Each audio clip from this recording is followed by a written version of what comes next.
8.9.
Good morning, guys, and welcome to Island TV right here on Win Media SKN. Trying some of them DJ vibes, Jade. No. DJ. They're really in. There are people for that already. But guys, it is a wonderful Monday morning. It's May 16th. We at the midway point of the month. It is. And it's been moving along, not so smoothly, but it has been trucking along. It has been trucking along. Quite chaotic, boy. Yes. Quite chaotic. Quite chaotic. The sun comes up, and the moon did something weird last night. We can Yeah, talk I about missed that. it. I got to see part of it. I didn't. Somebody even this. So let me tell Jade. Look outside.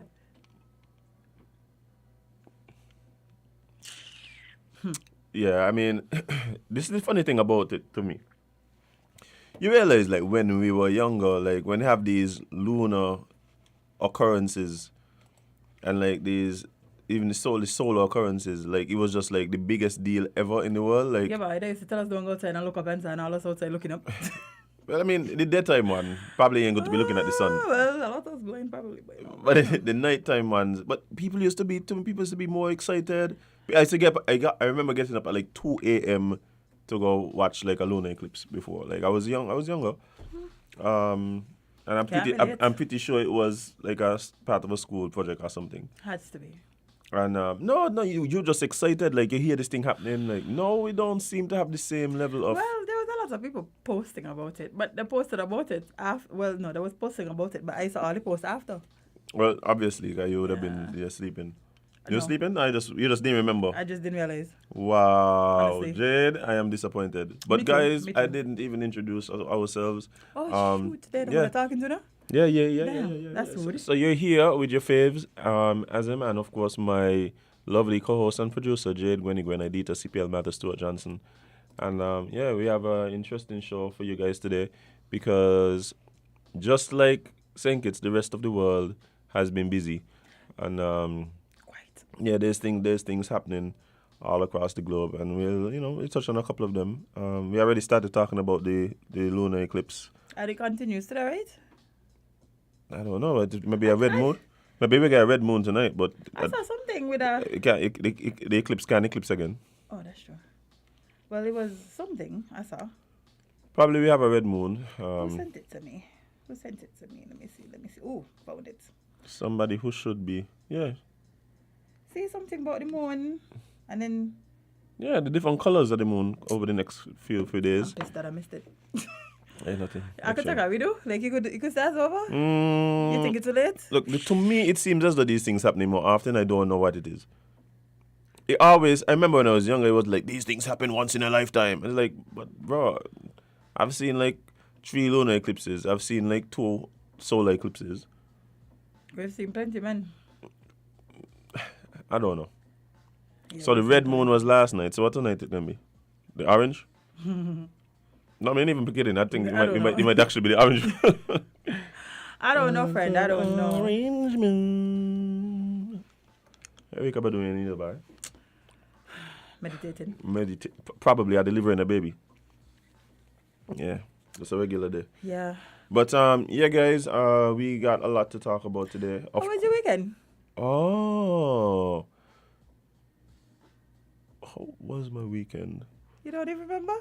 Was that exciting or that No, uneventful? no, it was uneventful for the most part. Same. Took care of my responsibilities Same. as a man, and Well, as a woman. yes, indeed, and that's pretty much what it's been. Yeah. Yeah, that's pretty much what it's been, to be quite honest. And to be honestly, Jade, that's generally my weekends. Yeah, that is a fact. Mm-hmm. You see how I said, like, I feel like they should just relax until this week, like, don't do nothing spectacular until this week. Yeah. Yeah, you see there, listen? You see, nobody does listen to us.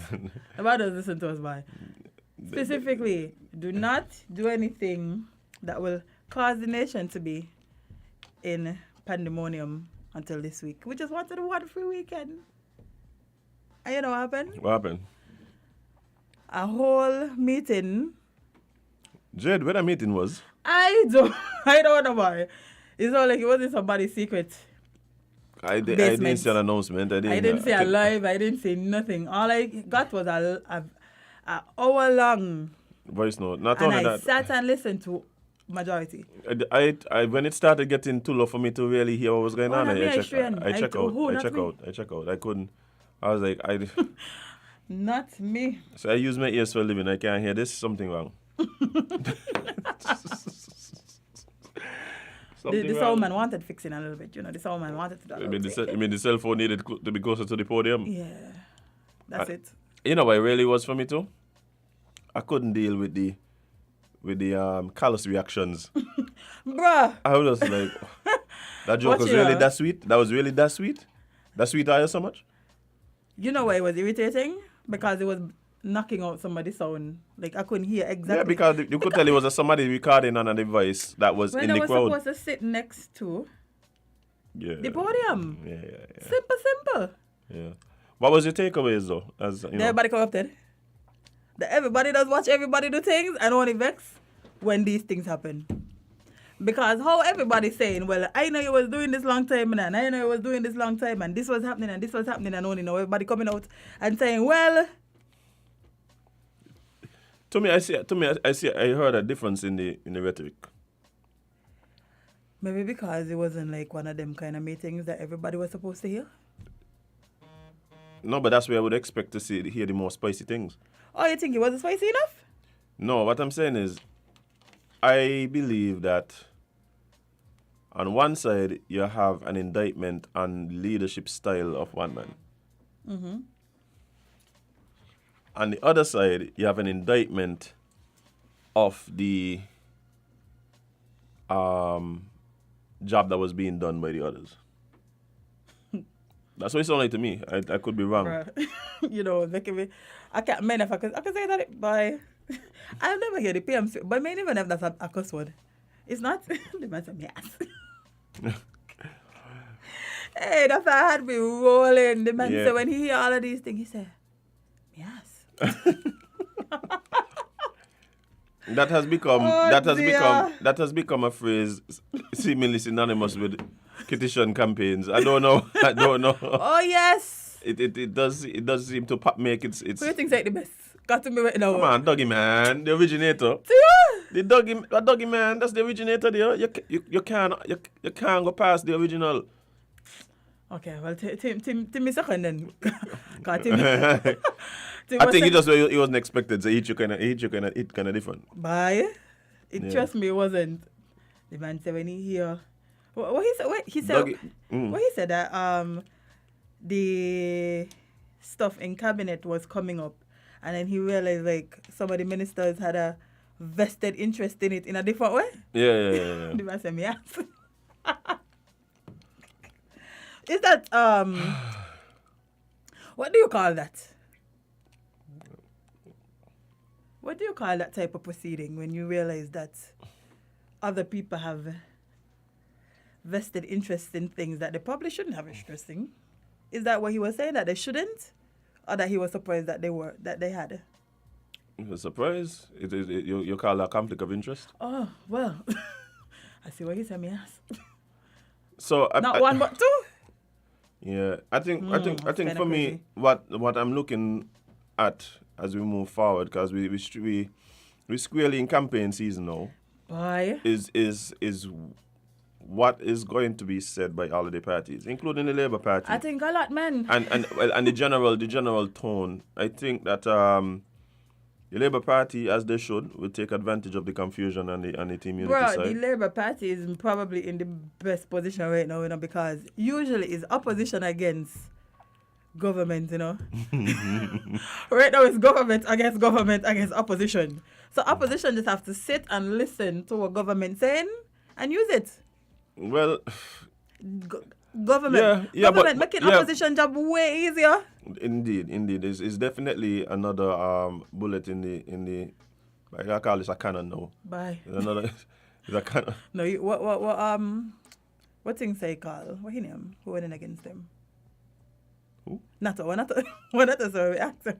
Oh, you said he was feeling fabulous. I'm sure the whole party feeling fabulous currently. But I believe that we're going to see a lot of the campaign from Labour being about the fact that the coalition fell, of course. But what does that mean? How they phrase that going to be interesting. Is it a matter that they see it as an indictment on Harris, meaning they kind of agree with the way that because really and truly that could be a powerful statement. So when somebody hit you there, I tell you so, yeah. When somebody hit you, they tell you so. It does. But they've been saying Right, that, so- especially since they brought a motion of they tried to bring a motion of no consent before this one. Yeah. So they basically like, I tell you a long time. Yeah. Oh, And yeah, then, study us. so that's one way they could put it across. The other way could be just basically the inability to govern, or even the perceived deception in terms of, well, just 2 years ago y'all tell us everything was good. Less than 2 years ago y'all say it was good. So what happened now? But I thought, But so there's ways that you could that you could use this to their what advantage. happened now? Boy, listen. Oh, and by the way, sorry, not the government, because they were fired. But the former They government. definitely was former making noise when they ministers. was in government, I can tell you that. And that's interesting that you said that they were saying that 2 years ago things was good, because we heard ministers say that's not the truth. So that what things weren't good? Yes. Well, yeah, Jared, and I think that is what is And that that is makes what it worse. that is one, but that's one of the things that I think the Labour Party would highlight. So Y'all far, not giving him ammo, boy. so far, it does seem as though a lot of the rhetoric coming out of both CCM and PAM has to do with it was just really an indictment on, like I said, the leadership style of Timothy Harris. So I don't see that as going away. I don't know how effective that's going to be. And then, because the thing is, if you're going to go down that road, like, you're going to have to really make a case that appeals to the electorate. And I think they've been lacking in that area. To be honest, I think they've been lacking. I think there's ways to phrase things, to put things over, or just to even show people exactly how these actions could affect them. I think they could definitely do better on that. Yeah, because I feel like they've just been saying how these actions affected us. Us meaning the and the ministers. Okay. Yeah. Yeah. But not all, and another thing I found very interesting is that certain people in the parties who supposed to be for the parties, I feel like y'all ain't doing the job that y'all think y'all doing. Yeah, we try to talk about that. A lot of times the politicians them lose not because of themselves, but because of the people around them. Like we try to talk about it. And I don't understand, like, how is it hard for y'all to understand, right? That social media is real life. Like, things y'all put on social media, things y'all say to others on social media, can be seen by everybody. It's not just seen by the person you say it to. So when y'all out here telling people, oh, you get this amount of money for last year, I'm like, so y'all openly admitting that y'all was helping buy votes. Because that's why you read. Yeah. That was interesting to me. Bruh, shut up. Stop typing. I tell all you, ain't everything in we head we need to type out on Jane, social media. I said every day after the show, And spend they more don't time listen. living your content than posting it. They don't listen. Like, Y'all just not listening. Y'all not listening. I'm telling y'all, Yeah. y'all not doing the things or y'all not doing the jobs that y'all feel like y'all doing. In y'all head, y'all might think it's a good idea. But on paper, y'all looking for the in the light. And I need y'all to back away from the keyboards, back away from the, socials. look, And stop sending voice notes. Why y'all sending voice? Bro, I don't think you, because yeah, let them come out. Yeah, they called us last week. Leak for the better. Leak. and boy come let they take that one with it, boy, because boy oh boy, Yeah. y'all doing a fantastic job. Yeah, I like again for me the messaging is going to be interesting now because I think unfortunately what's going to happen is it kind of lets the politicians and the party off the hook a bit in terms of coming to the people with actual plans. A lot of what the campaign is going to be now is going to be discussing the fall of the coalition. And let's be honest, as far as coalition goes, like generally, they last long, yeah. Like I think the issue is that we just had an election. People didn't seem ready for the election. And not only that, I think if you add to the fact that there's a sense of anxiety because there probably isn't a clear-cut winner in the minds of most people. I think with that combination of things kind of add into this like sense of, oh my God. But at the same time, the truth is, as far as coalitions go, they last long. like as far as coalition goes, so but like I said, the unfortunate thing for me is that now we head into an election, and instead of coming to the people with, okay, here are the plans and thing, I think a lot of not only what they're gonna say, but what people are listening to is commentary on the fall of the Team Unity coalition as we knew it, and I think that's unfortunate because then here we go. There's going to be some government farm after the next election. There's going to be election. There's going to be government farm, and then what are we holding them accountable to stay together? Since the campaign seemed to be like, hey, we're the ones who could make things happen. Why would we believe you? Why would we believe you? It's very hard to convince people that y'all know what y'all doing when y'all keep saying that y'all know what y'all doing. It's very difficult to get people to buy into what y'all selling after y'all sold us something else and that failed miserably. Not gonna lie. But that's my thing though. Like, do you believe that is the point? That you believe that is the general consensus? Like, not from us, but from them. Ain't us saying this, That's what you're It's saying. one thing for the population. I mean, and yes, there's some people who believe that is the case. But it's one thing for the population to feel like the minister's messed up. It's another thing when the minister's telling us this, The ministers keep going out and saying all types of things, and we're watching them like, Yeah. y'all understand what y'all saying? When they ain't telling us they know about programs they're running, they ain't able to get these kind of things pushed in place. They know what's happening in cabinet. How you telling us this? That is literally your job. Let me ask you a question. You believe that speaks poorly on the part of the Prime Minister, or it speaks poorly on the part of the minister saying that? Well, it's the minister saying it because, it looks bad on the ministers because the ministers have been saying differently.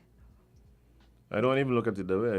I think a lot of the people who may have been benefiting from these programs That's why I say ain't them feeling that way, you know. Yeah, so that's what I'm saying. If you're saying you didn't know about it, then because to be honest, that seems to be one of the issues. One of the issues is the fact that the Prime Minister has been taking credit for a lot of things that the ministers feel like, hey, we were part of these decision making.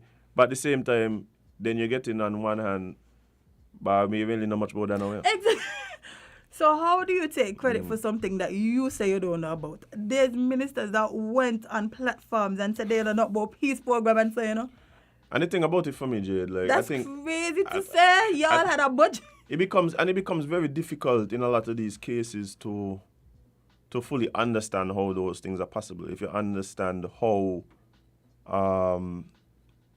cabinet's supposed to work, you know, you and your PS work out what programs you want to bring, boom, boom, bang. PS sort out the cabinet submission, link up the cabinet, and then it comes to cabinet and it's discussed among the cabinet. So it's like... So it's discussed among all the ministers. Yeah, cabinet. Yes. That's my understanding. So Okay. so in other words then, something that is happening in your ministry, I can make submissions about things that fall under your purview. You see what I'm saying? But So if I'm the minister of national security, right? I don't expect to be the one to be making cabinet submissions on issues that fall under tourism. You see what I'm saying? But you do have a part to play in it because you have to be in cabinet to discuss it, right? But generally those things come to cabinet. So I don't say, oh, you know what happening. So that mean I go cabinet then. I think that's why there was an attempt in one instance by, for instance, ex-minister Grant to clarify exactly what he meant by I don't know. But by that time, I feel that people would have, because this was like a week later, when he tried to clarify exactly what he meant. And I think by that time, people already was just kind of like, what do you mean, you know? You see what I mean? So it becomes difficult for people to really just assess what is happening. And again, I think, I mean, when I speak to people all weekend, you know, running into people, and this, of course, like I said, is the main thing that people talking about. That's why I'm hanging out my house. and I think that I feel in this sense of, man, there's a sense of anxiety and a sense of confusion. Like, I mean, really understand what's going on. Like, as much as people, like, I say people are talking about the ministers and they're putting their case forward and expressing themselves and things. I think people just don't understand because, like we said, one, especially if you're somebody who believes that, for the most part, the country been running fairly okay. People who seem to have had that belief seem to be the ones who just even more confused about what's happening. Persons who believe that, hey, Bano, this country was in shambles and whatever, I think that they use the... We need another option to vote for. No, but I wasn't going to get to that. But I feel like those people who feel like, you know, the country was in shambles and those people are kind of the ones who are going, see, I understand why it was in shambles now because the cabinet was in shambles, right? So those people may have a more, let's say, understanding or feeling of like, all right, well, let's just go to elections. This year should have happened a long time, and let's see what the people have to say. Clearly, because I just can't wrap my head around how... And of course, like I said, the other problem too that driving anxiety is that I don't think generally people have a clear-cut winner. As a matter of fact, when I speak to most people, they do not believe that there's a single party that will win six seats and be able to farm even a slim majority. So yeah, they're gonna be very. So this becomes very. It's very. I think it's a very anxious time for the electorate, and in a time where people feeling this kind of anxiety, feeling anxious about what's next, where we're going, what's going to happen, for the talk to be about the reason why we're here and who's responsible and pointing fingers and saying we tell you so, I think that's a disservice to the electorate. So I'm hoping that as the campaign progresses, that's not really what we hear, because I think what people want now is clear plans. Yeah, like, bro, that's what we've been trying to get. Okay, we understand. Y'all didn't agree with each other. Y'all decided that this isn't working. What we doing next? We don't want to continue to hear, well, this is why this happened because this person do this and this person ain't give me room to do this or money or approval. Story time. We know. We Story time is heard. fun, eh? Story time is fun, but I think, I mean, okay, let me speak. Elections coming, elections literally around the corner. Ain't like a long time to have, you know. Yeah. But let me tell you something. For me, like, yeah, story time is interesting. Yeah, of course, people want to hear the stories and blah, blah, blah. But at the end of the day, I don't think that could be the thing that we're using to form the basis for giving persons the opportunity to lead the country. I don't think that is... That's not a good reason, man. Yeah, I don't think, like, story time can be it. Like, yeah, it's interesting and people laugh and thing and be like, oh my God, that's what's happening. And yeah, people want to hear and whatever. But when we start examining, so for instance, the day after election, when we sit down and we go, okay, here's the winner. You're going in. What is it that we are holding you accountable to? And we look back at the campaign. It can't be we just seen all these stories and story time and who did what and no. Yeah, no, so we hope. don't. Like I'm just saying, hope. And like again, we at this point in the campaign where it's early and everybody trying to put their point Is out. it early? Yeah, because people trying to put their point out about how things happen and who said what and who responsible and oh, we tell you so. Like that's what all the parties doing right now. Yeah, but then they've been doing that since February. Right. So here we are now. Hopefully there's a shift to here are the plans. Here's what you are. This is what you're supposed to hold us accountable to, and people make decisions based on their plans. Now, of course, I've been on record as saying I don't know if this election any of that is going to matter. I've been on record as plans? Yeah, I've been on record as saying at some point it does feel as though the winner of the election is the party that spends the most amount of money in the best ways. In the best ways. Your amount of money I hear giving out and not a soul even approaches. As I say, they care about us, you know. Jade, I don't know what it is we need to do. I don't know what we need to do. I just reading story after story after story and I'm like, maybe we're talking about now. We're talking about back then. I'm like... Are you talking about now though? Because we can't say that. Papa need a brand new bag. We can't say that. According to the streets, we can't say that because we're on radio, so we can't be seen as corrupted. Are you crazy? What do you mean? What? We can't be seen as corrupted by your money friend. What do you mean? What you really saying? Have they listened to the radio? You can... At least we're telling you before saying... That's what I said we can't do. At least... Who come up with that brilliant idea? But it wasn't me. Have you listened to Fox News? Have you listened to CNN and MSNBC? Well, give me a break. Bear in mind, again, I try to tell people, I'm not a journalist. I'm not a journalist. Not at all. Never been one, never studied to be one, never even thought I would be here. So... I'm not a journalist. So be careful what label you put on me. Cause you're wrong. Yeah. But anyway, Jade, it is... Let me stop seeing it. It is that time. It is that time of the Monday. Yes. Of course, guys, on Monday, we are joined by our friends from the traffic department. And, yeah, today is no different. So we're going to take a short break and be right back with more Island Tea right here on Win Media SKN. Stick and stay.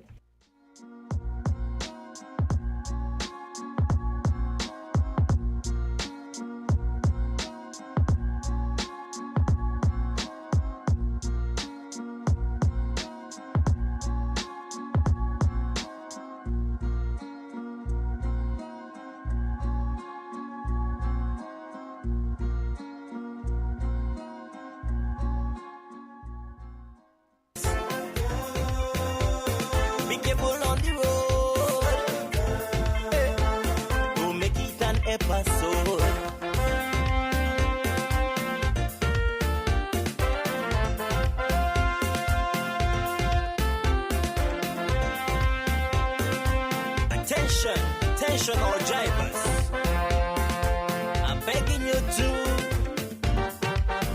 slow it down, down. Too many stunt drivers on the road now. With the fire day, driver, what's your emergency? It's better late than never, so why all the hurry?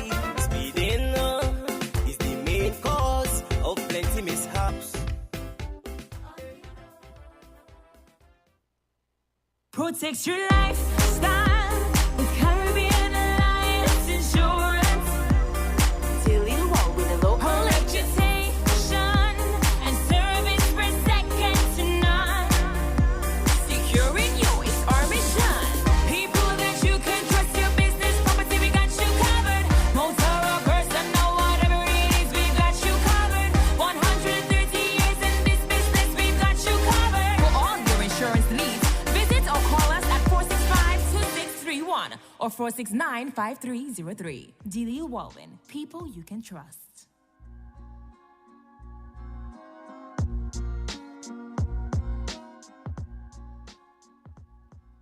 Good morning, guys, and welcome back to Win Media SKN. You know, it's it's Island Tea time, and of course, we are joined by our friends from the traffic department for Traffic Talk right here on Monday morning. And in studio, we have with us Sergeant Henry. Sergeant, how are you doing? I'm fine, thank you.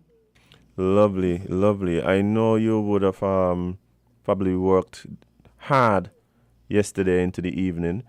And so I'm happy that you're able to come and join us here this morning. It's always a pleasure being here. Watch it. You ain't got to nice us up here. You ain't got to nice us up. But what do you have on the lovely agenda for us today? Okay, this morning I'll be talking about speed limit. And I think this is something that everyone should know, because when you're going for your driving, when your instructor is taking you on the road, they usually point out the speed limits. And there are 2 speed limits on the island of St. Kitts and Nevis. The first one is 20 miles per hour. And this is pertaining to built-up areas. And I think everyone should know what is a built-up area. Here's where you have houses or business places.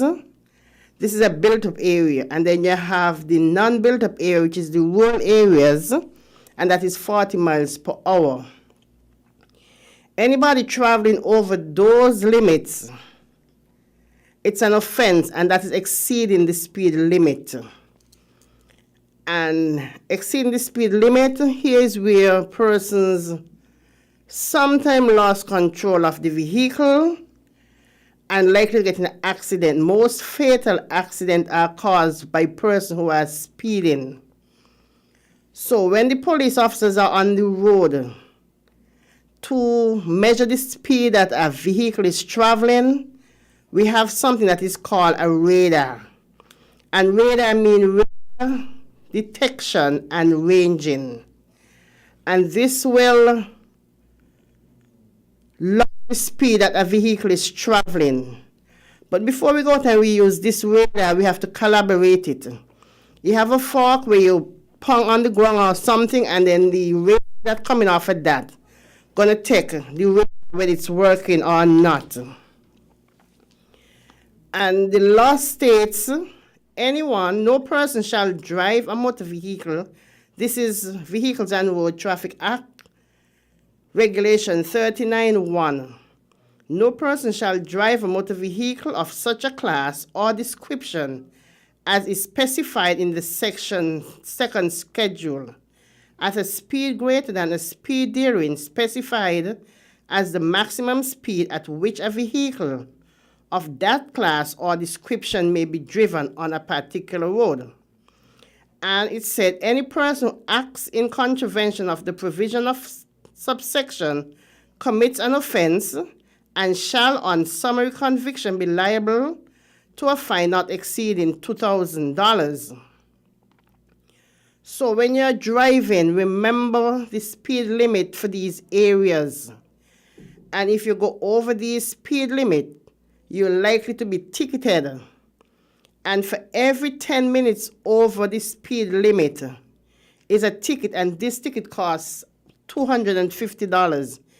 Any 10 miles over that first 10 mile that you went over, extra 100. So every 10 miles over that is $100. So you can go up to $750 for one speeding ticket. So I'm asking the general public, when you're driving, make sure to drive within the speed limit. And speeding while driving is a choice, a negligent choice that can result of preventable deaths each year. So when you speed, you're likely to cause an accident, and sometimes persons lose their life. So I'm asking the general public, please to drive within the speed limit. Remember also, you're not supposed to speed at school zones. So please, I know persons like to speed across Johnson Long Path. This is the area between Ross University and the UMHS. That speed limit across there is 20 miles. After you pass that and you're going by McKinley, that is 40, but between those school zones at 20 miles per hour. Not because it looks sweet for you to race on, it's 20 miles. So I'm asking the general public, especially the drivers who like to use that road, 20 miles is between there. I don't know if you have any calls right now. I can take any calls. Not at this particular point. I know persons are itching to get in, so feel free to call in. Do you believe that there should be an adjustment in terms of the markings on the speed signs? One of the complaints that people keep saying is that there's a discrepancy a lot of times between how the speed limit is displayed and how the speedometer is marked on the vehicles. Do you believe that that's something that could be addressed? The speed limit. The speed limit is generally stated in miles per hour. Yeah, and however, a lot vehicle of the is vehicles kilometers. are in kilometers. So Right. sometimes there's obviously a discrepancy there. But in kilometers, I think it's 2.5 or something so. People ain't doing the maths when they're driving. Yeah, but you have to. Because if you're driving kilometers, if you're driving at 60, you could say that is like 30 miles or under 30. Because it's 2.5 or 2. So you have to do your maths. Yes, we drive with miles per hour here, but most of the vehicles come with kilometers. Yeah, I still believe that there's something that could be adjusted, even if it's just you could put like How much kilometers and then yeah, how much miles per yeah, hour? as it's done in some other parts of the world. But we have We can somebody try trying to that, get in. Yeah, there's somebody trying to get in on the conversation. Good morning, caller. You're live on LNT. What's up? Good morning. Good morning. Good morning, Miss Henry. Good morning. I am an ex-police officer, and I would like to see that things go well. Yes. But I also feel that when it comes to speeding, I just say it's a personal choice. Yes. But I feel that the 40 miles per hour and like the FT Williams road need to be adjusted to up to at least 60 miles an hour. And excessive speed is what really causes death by driving.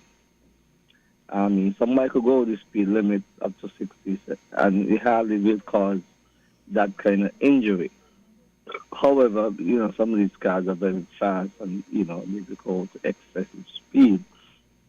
But unfortunately, most of the time you don't get conviction based on excessive speed because at no time I know that they could really prove it. So most of the time conviction will come otherwise than excessive speed. I don't know what is your input on that. Secondly, the coming out from Port Zante and the Newton side, there's no left turn.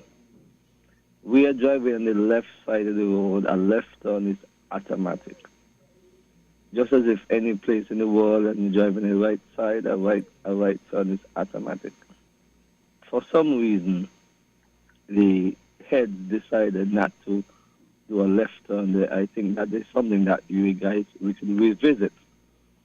We could revisit it because it put a lot of damper on even the taxi tours that come out of Port Zante and so forth is very difficult. That is my third point now is since the implementation of the other traffic lights, there's a lot of no parking. Yellow line went down in the respective areas. However, I think that the traffic department, in collaboration with others, could look at a parking between 10 p.m. to 6 a.m. because there are some people live, like for example, Morton, that has a little supermarket there. He lives there. The other people lives on the yellow line, and the fact that by a certain time in the night, the traffic lights them go blinking red, mean that they're not in service. I think people that live in these areas should be able to park between at least 10 p.m. to 6 a.m. for convenience, because you live there, you're gone out, you come back after 9, after 10, maybe 12, and you got to park all the way down the road to walk back up. That can create a security problem. That is how I look at it. And so I'll continue to listen after the ear, and that is my input for now. Okay, Carla. You speak about the 60 miles on the F.T. Williams Highway. That is something that will have to be taken before Cabinet or Parliament. That is something that the licensed authority, as I said, is Commissioner of Police, can make recommendation. But firstly, we cannot do it just like that. You speak about, yes, we drive on the left-hand side here in St. Kitts, and there is no left turn when you come from Port Zante, that's opposite Sands Complex. Yes, but remember there are laws and rules that can change.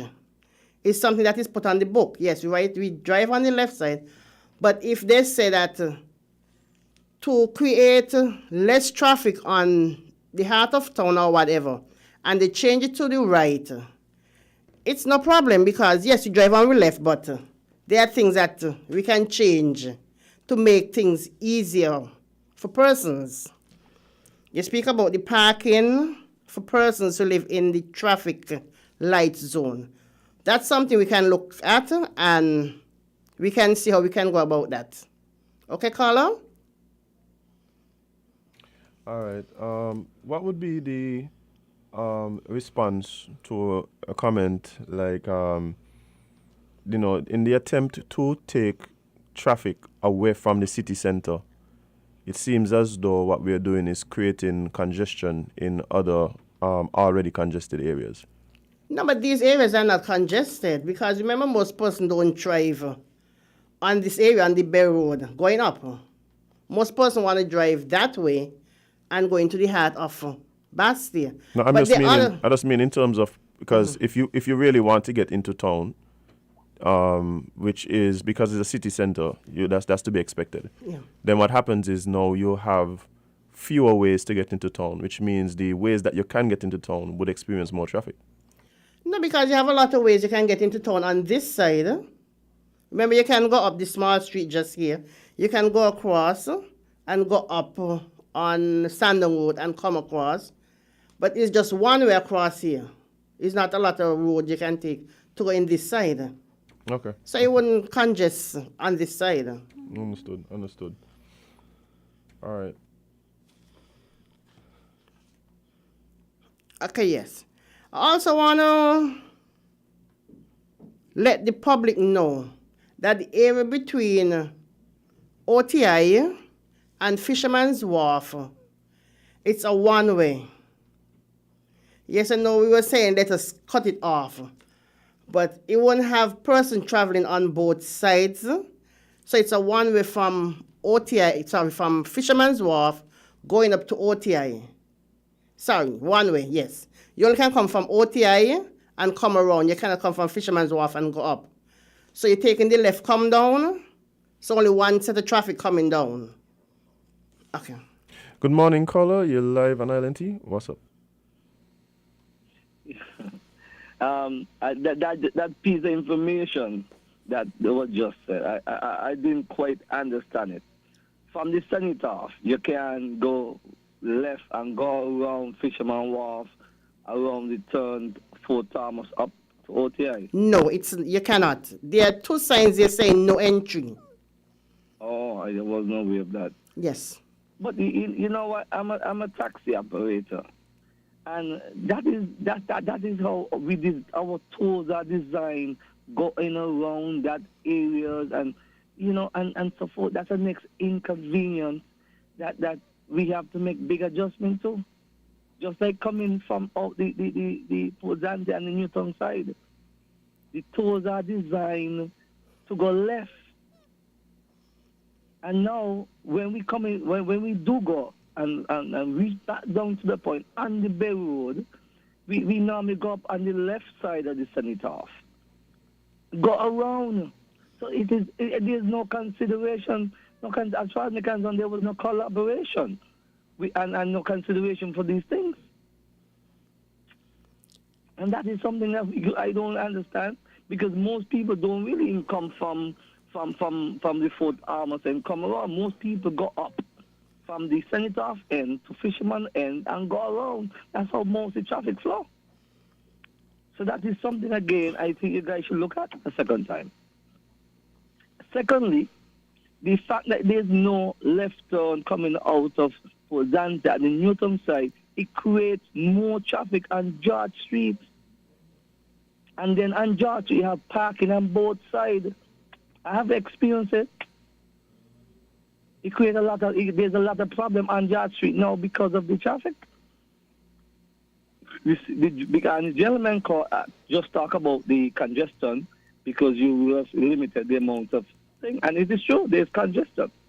I don't know if anybody ever reported, but you're saying no, but there is. So that is something you need to look at again.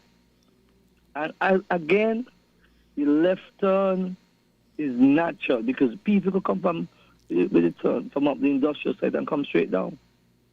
And if I want to go left, I'm going to go up by the back of the radio station there, go across George Street, and still come back into town.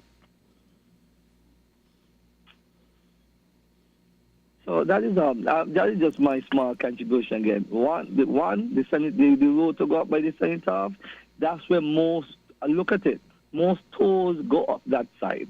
Most vehicles go up, not down. So now you're creating a problem. When there was no big problem there in the first place, the road is not even heavily used. And it's wide enough. So I don't see why there's a one-way there.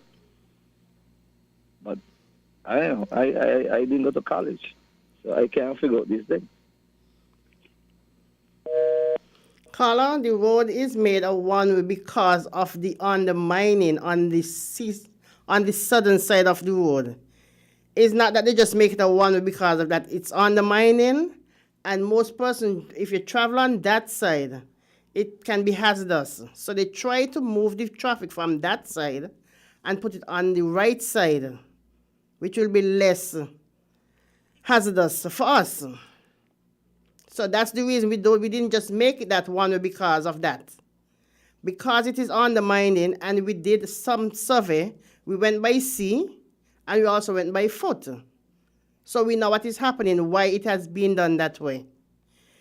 And in George, you don't have to go up by the station and turn right. You can go up and turn left to go up by the courthouse. So you don't have to go into George Street.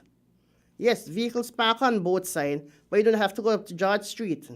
You can come up by the station, as you say, and take a left and go up into East Independence Square Street. Caller, good morning. You're live on Traffic Talk. What's up? We lost our caller, but we have someone else trying to join the conversation. Good morning, caller. You're live on Traffic Talk. Good morning. Lost our caller as well. All right, so yeah, no calls at this particular time, Sarge. Yes.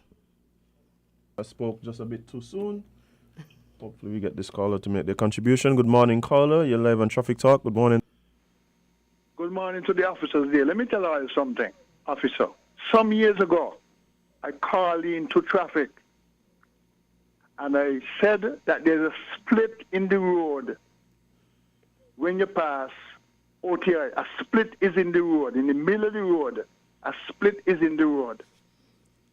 And I don't go around there no more. The split is in the middle of the road. So The way I see it, that road could break away anytime. From the moment you pass with Dr. McLean, where you all probably would know what I'm talking about, that high-rise fence there where all the almond trees are, just as you pass about 50 yards or maybe a little less than that, you know, there's a little gate to go onto the little passage to the top of OTI. Where there's a split, and I have to agree with the police officer because I brought it up already when nobody took me on.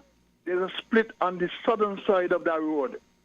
It is safer to drive on the right-hand side than to drive on the seaside.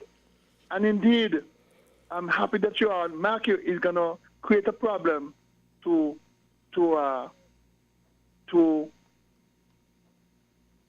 people who want to drive around the fort. You have to come down from the OT area because that is hardly used that way.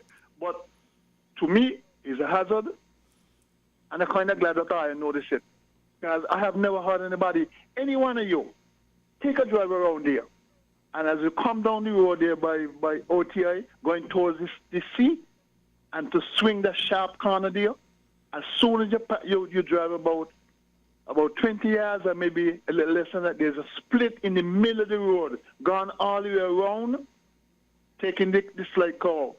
Because I don't know how many people know, you see it from the seaside, I don't know how many people know that there's a kind of retaining wall that was built there before me born. I don't know who built it, whether it was army people or what, I don't know. But that is holding the cliff from falling in. So indeed, it's going to be a problem for people who drive around here. But there's anytime you after this program, officer, just drive around the fourth point there, and you see a split in the center of the road, going as far as just before you turn right to go up by OTI. But I'm happy you all raised that. It's going to be a problem for people who drive around there. But I don't go around there no more when I notice the split. I come from the OTI area because sometimes when I go home, I used to like to drive around the whole fort.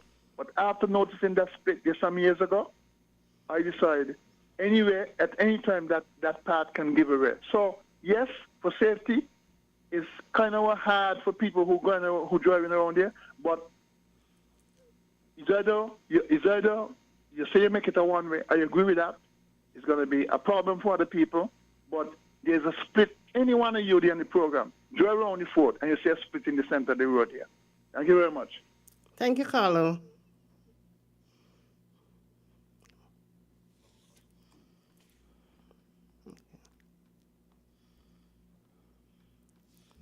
I just want to also talk about the number plates on vehicles.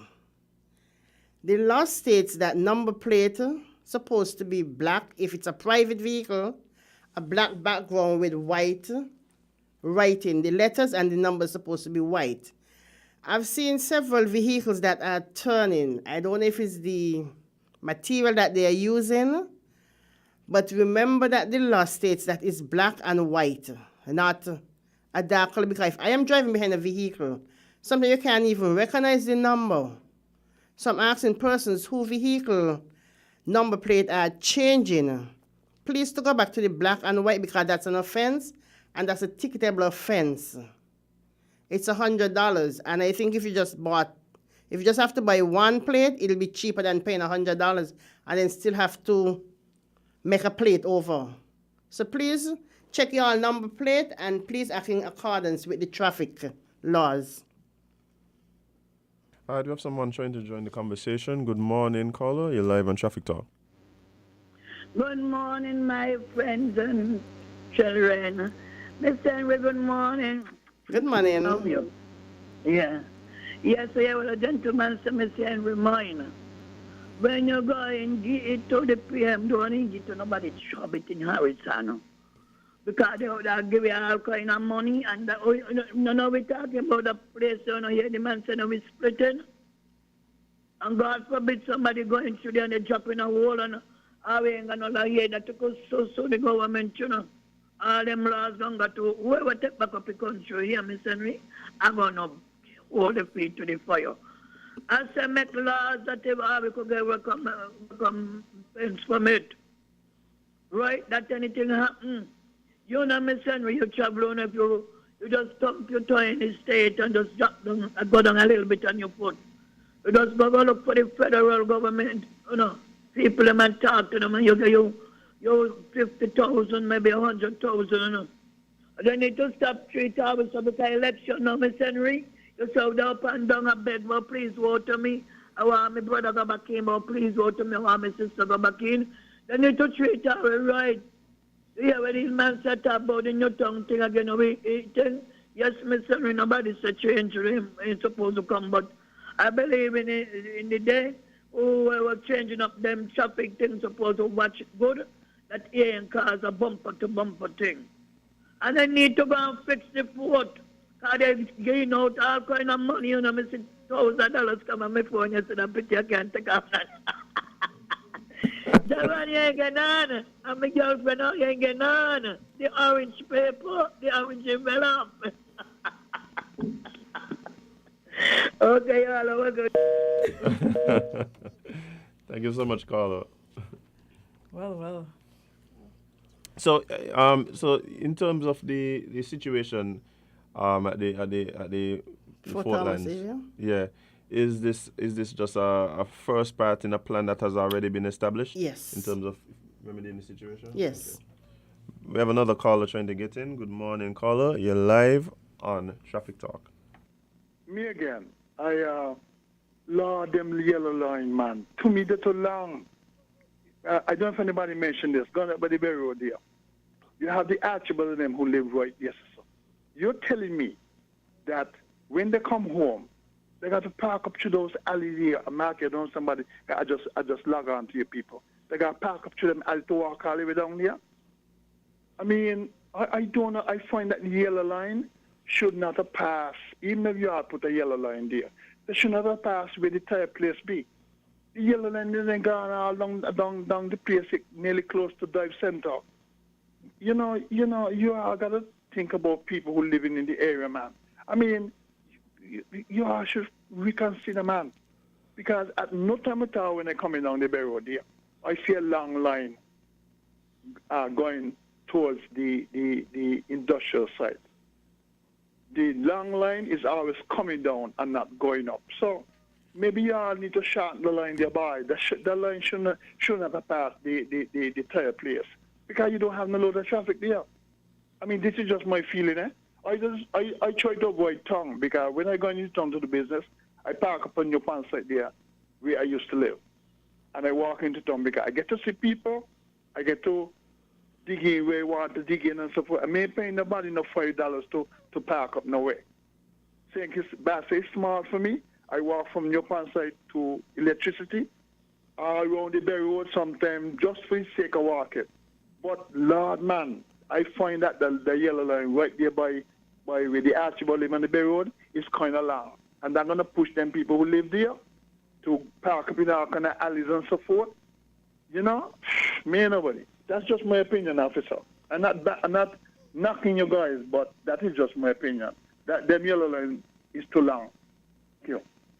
Okay, Carla. Yeah, the yellow line just spoke about. But you have to have it 60 feet from each light. Remember, we have 2 lights there. So that's why it's like that. You cannot have vehicle park in the area because it's 60 feet. You're supposed to be from the light. Otherwise, it's going to be obstruction to the traffic.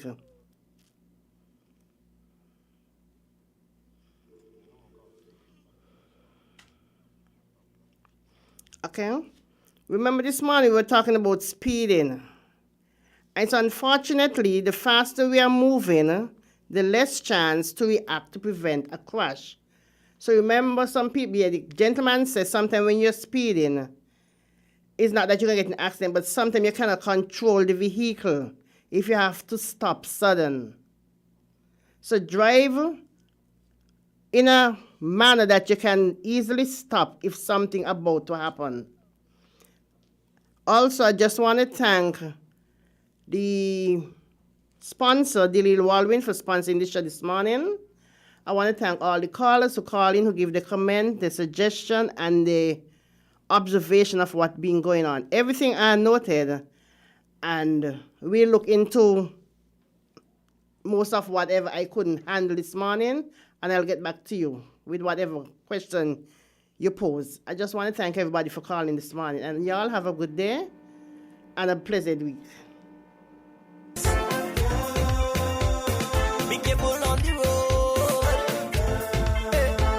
Don't make it an episode.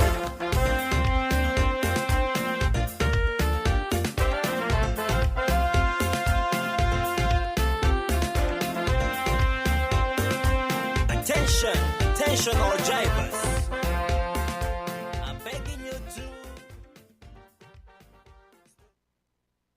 Protect your lifestyle with Caribbean Alliance Insurance.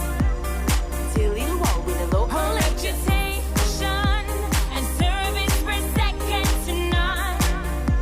Securing you is our mission. People that you can trust, your business, property, we got you covered. Motor or personal, whatever it is, we got you covered. 130 years in this business, we got you covered. For all your insurance needs, visit or call us at 465-2631 or 469-5303. Delia Walwyn, people you can trust. Manifest your desires, celebrating mothers in May. Manifest your desires while we celebrate mothers in the month of May at Horsewood's Furniture and Appliances and Ashley Furniture Home Store. Get 20% off store-wide on big and small appliances, bedroom and dining room sets, stoves, refrigerators, smart flat screen TVs, living room sets, mattresses, dryers, blenders, toaster ovens, and much, much more. Manifest your desires while we celebrate mothers in the month of May at Horsewood's Furniture and Appliances and Ashley Furniture Home Store with 20% off store-wide. Manifest your desires as we celebrate mothers in May and get 20% off store-wide at Horsewood's. Terms and conditions apply. See store for details. Maybe it's the way the brilliant gold liquid reflects our sunshine, or how the bright blue of its label mirrors the clear Caribbean skies overhead. Maybe it's the fresh, crisp taste of this beastly cold beer on a scorching hot day. Maybe it's even the way it brings us all together. But one thing is for sure, Carib is very much a part of who we are wherever we're from in the Caribbean. Carib, it's the way we play. Drink responsibly.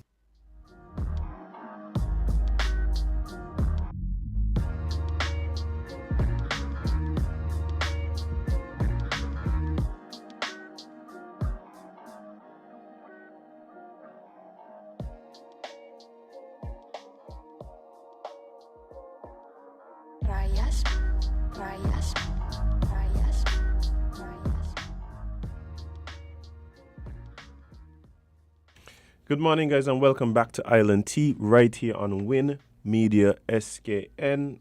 Like I said earlier, it's Monday, May 16th. We're at the middle of the month. Already. And we're moving smoothly through the show. We're at the middle of the show as well. It is. Yeah, and guess what, Jade? It's tea time. And of course, guys, we're going to jump into some more topics. Jade, what do you have lined up for the people of the nation? Well, we have some social commentary today. So, Mr. Larry Vaughan suggests one government system for St. Kitts and Nevis. one government or one party? One government system. Interesting. So, Denville Larry Vaughan is suggesting that St. Kitts and Nevis operate under one entity. He says St. Kitts and Nevis should have one government, sharing that he does not believe in duplicating governments for 50,000 people. The social commentator shares the view that St. Kitts and Nevis together under the operation of one government can benefit in various ways. But they first need a physical connection before moving to a political or legal combination. Vaughan recalled ongoing talks about the erection of a bridge between St. Kitts and Nevis, which is yet to come to fruition. He, however, regards Christophe Harbour as a development that can bring about wholesome opportunities to both Kittitians and Nevisians with the erection of a bridge. Vaughan remarked that Vaughan remarked the coming of Christophe Harbour would bring opportunities for both islands because of the proximity of Christophe Harbour to areas like Newcastle in Nevis. A guy can come over in 5 minutes on a bridge and get a job at Christophe Harbour more quickly than Sandy Point, Deep Bay or Keon, maybe even Connery, as close as that is. So there is opportunity for growth, development, for economic, social and all forms of integration, but we are first hamstrung by the physical divide and the legislative provisions that says you are two separate entities. In his opinion, Vaughan believes that St. Kitts and Nevis is fighting against itself, hinting at a situation where the interest of Nevis has to be looked at versus the national interest in several cases. He described the Constitution as a peculiar document that does not recognize St. Kitts as a legal entity but recognizes Nevis and St. Kitts and Nevis together as legal entities. That might be a typo. Vaughan, in an exclusive interview with Win FM on Friday afternoon, pointed out several shortcomings that he believes has arisen as a result of having a Nevis Island administration and also a St. Kitts Nevis federal government. He implied there are legal implications. For example, if you have secession tomorrow, what happens to the portion of Social Security funds? Are you going to split into, or do you tell Nevisians when they become 62? They should apply to the new St. Kitts for their Social Security pensions. Do you break up things for a small entity to become even smaller? Vaughan said, so there is an economic aspect as well. 50,000 persons in a global context is serious diseconomy of scale. Are you going to break that up now to two entities, one with about 15,000 and one with about 35,000? Where are we going with this? Vaughan also reasoned that there are social shortcomings arising from the duplication of governments in the Federation. There is a social context to it that is quite disarming. When you look at our sports, we operate separately, but then international organizations say, when you come to the Olympics, you are coming as St. Kitts and Nevis, not Nevis as a team, not St. Kitts as a team. When you are talking about cricket, some people recognize Nevis as a separate entity and St. Kitts as a separate entity. For this reason, a Nevisian would say, the first Nevisian to be on the West Indies team rather than the first national of St. Kitts and Nevis to be on the West Indies cricket team. According to Vaughan, the people of St. Kitts and Nevis have had a social, cultural, economical, political and legal wrangling amongst each other for too long, which is shaped by the country's constitutional arrangement. Responding to the question what steps should be taken to formulate the one government system for St. Kitts and Nevis, Vaughan said the one government system must come from the people. It has to come with the understanding that we are people bound together with a common destiny, as said in the national anthem. We can't just think that we are going to operate in our silo and get more done because the resources are not available for us to be paying two sets of governments. Vaughan further explained that we cannot get more done when St. Kitts and Nevis, for example, have a separate agricultural approach and likewise promoting tourism in both St. Kitts and Nevis from different points of view through two different ministries. For the last 38 to 39 years, we have been burning the candle at both ends, wasting money, but we still want to know why we keep having a high national debt. We still want to know why we still don't get further in different areas. Because we are first fighting amongst ourselves, before we go out to compete against others. Mr. Vaughan's consensus is that things can be better if St. Kitts and Nevis work together under the operation of one government. However, he is not confident that the one government system will be welcomed by the majority of Nevisians and Kittitians. He believed that Nevisians would not want to give up the opportunity of having their own administration, while Kittitians, in contrast, would most likely question the opportunity for their own administration, separate and apart from the federal government. That was a mouthful, boy. So yeah, how you feel about what he said? I do agree that it's never felt like, even though they said St. Kitts and Nevis is one federation, it always feels separate. It always feels like Nevis may be the afterthought. Architects feel like they hold more power over Nevis because I guess we've always been the bigger island. So I could see where there can be some benefits in bringing us closer. I think this has been a topic that has even prior to independence this is something that I know has been discussed at length. And the thing is, I don't know if there's any way to guarantee that things are executed in a way to minimize the disadvantages. Some persons believe that, hey, what we would need is St. Kitts to have its own local government, and then we have like a federal government similar to, let's say, like United States, right? I believe that whether we like it or not, we're going to move further and further into those kind of things. The municipalities, where the governing of people will become smaller and smaller and more insulated, simply because it's possible, right? A lot of the things that are expected to be taken care of by government becoming less and less of a challenge for persons to take care of on their own. So, for instance, you expect government to do things like perhaps like have a hand in things like certain infrastructure developments, right? Whether it is communications, electricity, etc., right?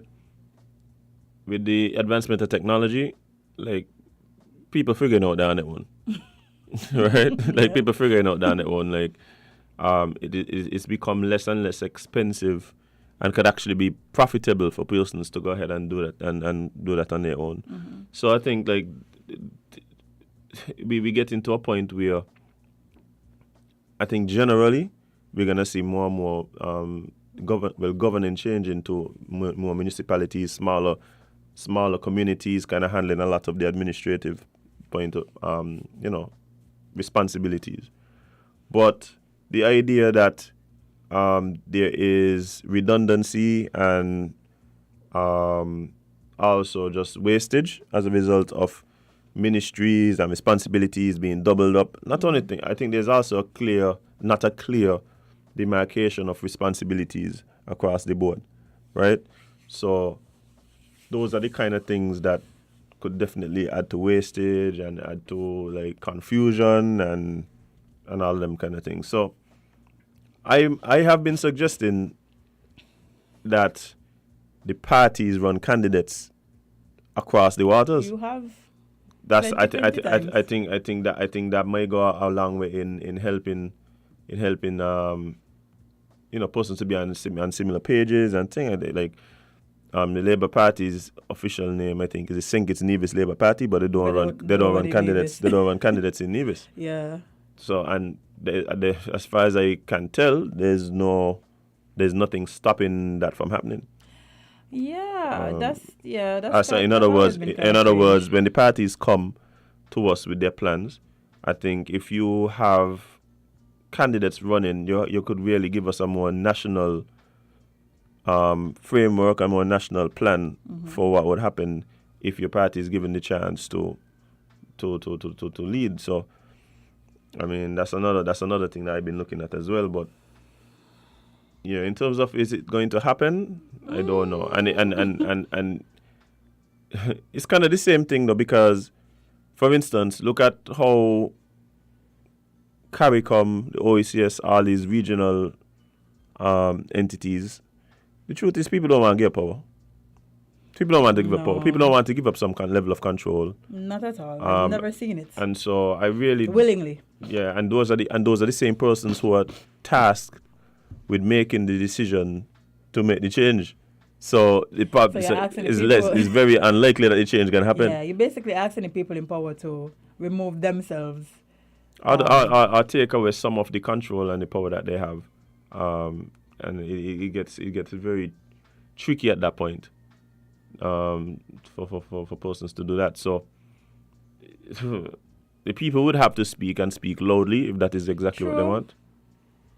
The SKNLP used to run candidates in Nevis back in the day. That would I don't know where to stop. Don't know where to stop. Yeah. I wonder, that's a good question. Why did they stop? That's probably a big cultural and political question there. There's definitely some history, I could tell you that. There's definitely some history there. And to be honest, I think that might have been more based on the people at the time. Maybe there was a total rejection from these because I know that happens in other spheres, where persons don't feel that decisions affecting them should come from St. Kitts. This even happens in like groups, in group settings, associations, etc. Like, no, we want one thing. But why can't just be inclusive? Again, there's a feeling that when the power center is located in St. Kitts, that the persons making the decisions don't have a clear awareness of the situation on the ground and uniqueness of the situation in Nevis. And so there's generally some pushback based on that thinking. So. And it's sad because at this point I feel like at this point we should be in a better headspace. I feel like we should understand that we can't continue to call ourselves St. Kitts and Nevis and then make Nevis feel like they're like the stepchild. Because that's a lot of Nevisians do feel like there's somebody literally calls Nevis chopped liver. But say one, say two. I believe that there are people who don't believe that is the case. There are a lot of people who I feel admire Nevis, and have a lot of love. Might even have family. I think there's been a big. But is that shown? Is that your thing is you're blaming St. Kitts. I'm blaming nobody. But that's what you're saying. That's what you're saying. Why do we feel like as if St. Kitts is second rate? So you're saying that the reason why we're here is because that Kittitians generally believe that Nevis is somehow like a second-class citizen? Well, they have treated them that way. All right. So you're saying that generally, the people in St. Kitts generally feel that way? I don't know if they feel that way still, but I know there was a time when they used to feel like Nevis was second class and they treat them that way, so it feels like it has not moved forward enough for them to not feel that way. Okay, so that's what I'm saying. So somebody ask Divisions why they feel so. That's a good question. Why Divisions feel like... No, but that's my thing. I believe that a lot of times what has happened is that we have moved as a people in a certain direction, right? But the political class might not reflect that. And I think the responsibility then becomes on the people to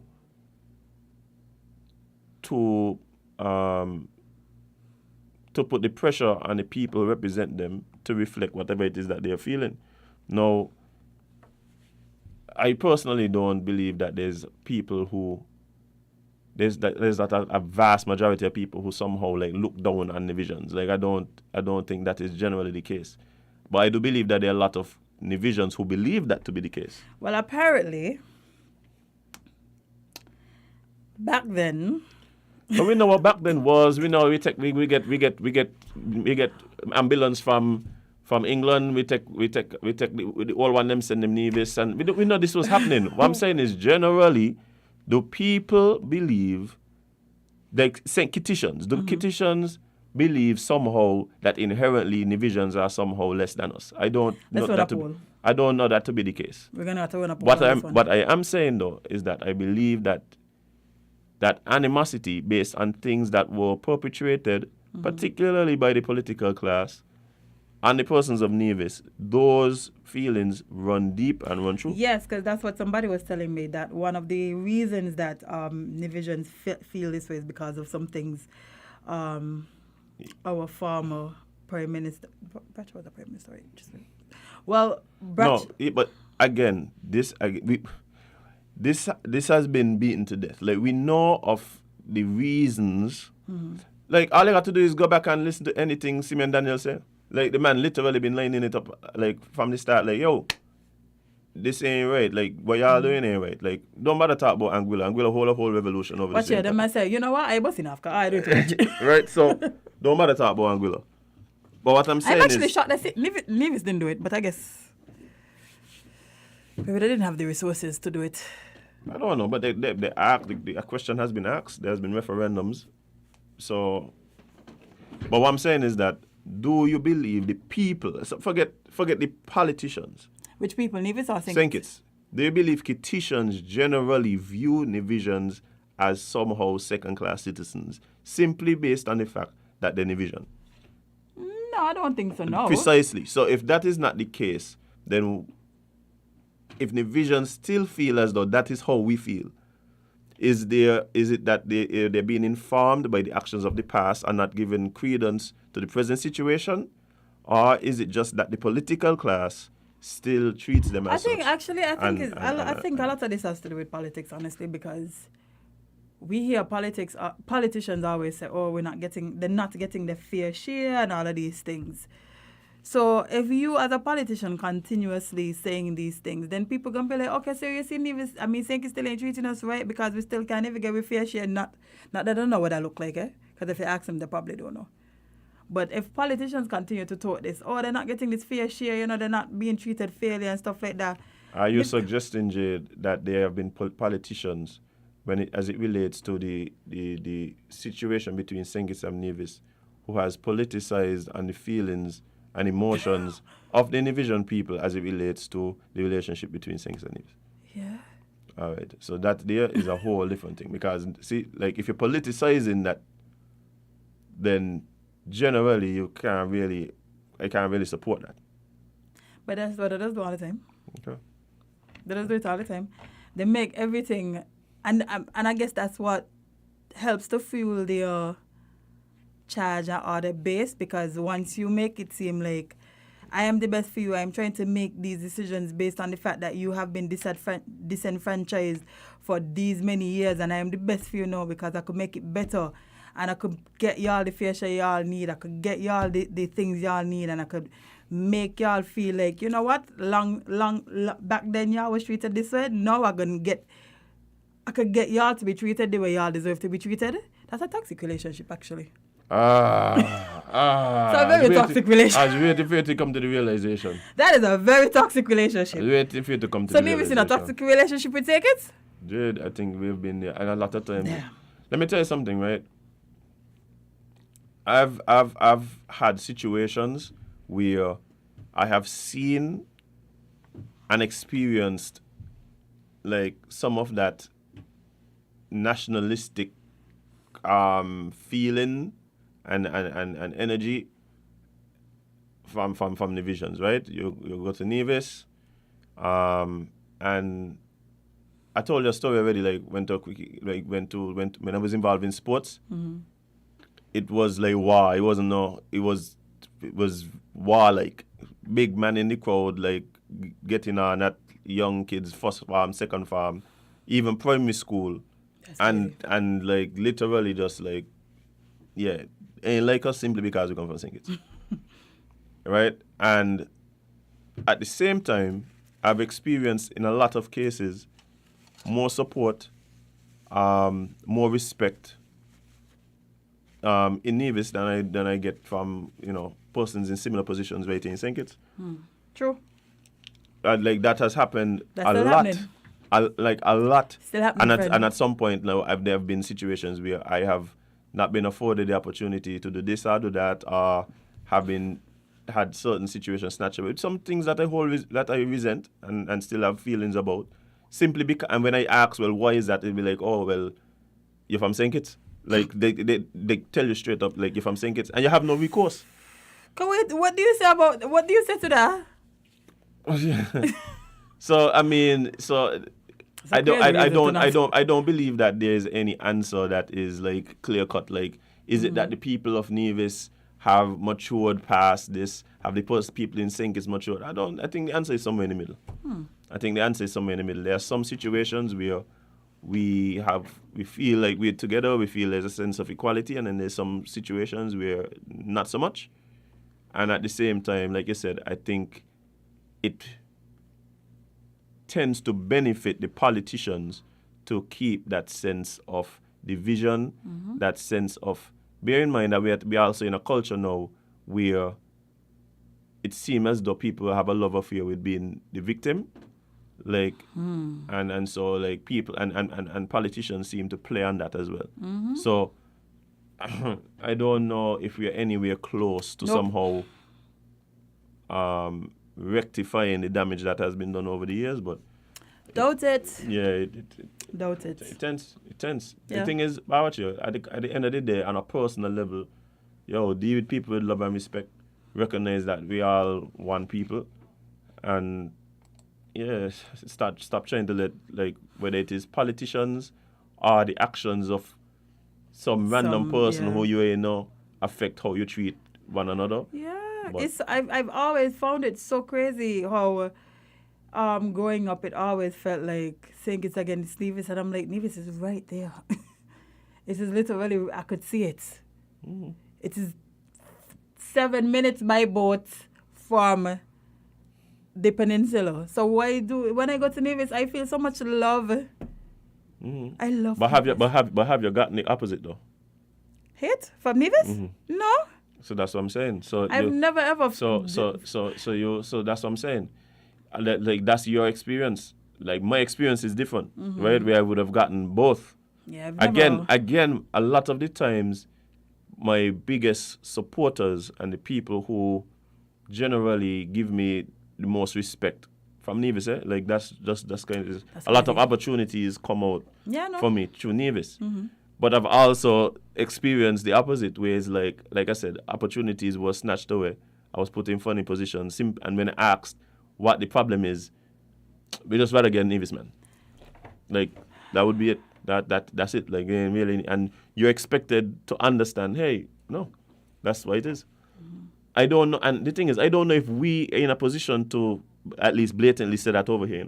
I don't think if you bring somebody from Nevis here who is qualified, putting best at what they do, boom, boom, boom, and you got to tell them, well, we ain't giving you the opportunity because you're from Nevis.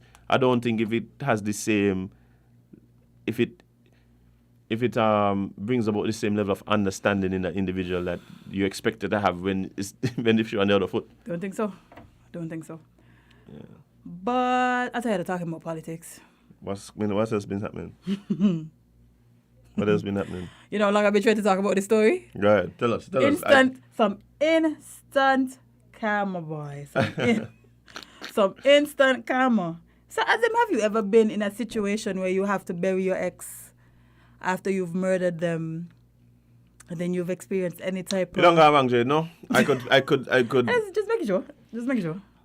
See where am I not? I could definitely say the answer to your question is no. You don't even have to fight. You've never even... Nope, okay. We'll never be either. Never be. Okay. I just making sure, seeing if you could relate to the story. But, yes, so a man has died of a heart attack while burying girlfriend he strangled. Wow.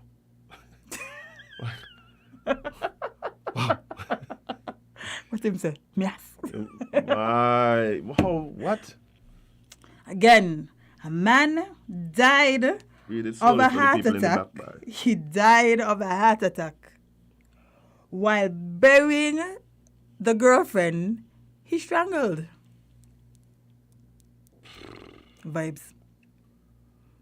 That is the exact opposite of vibes. Maybe not to him. Maybe not for him. Not for anybody involved, Not for anybody involved. I mean, I wish that this heart attack had happened while he was trying to strangle her. But... Hi, guys. So this article is actually from the Huffington Post. Big up yourself. A 60-year-old man who strangled his girlfriend died of a heart attack while burying her body in their South Carolina backyard, investigators said.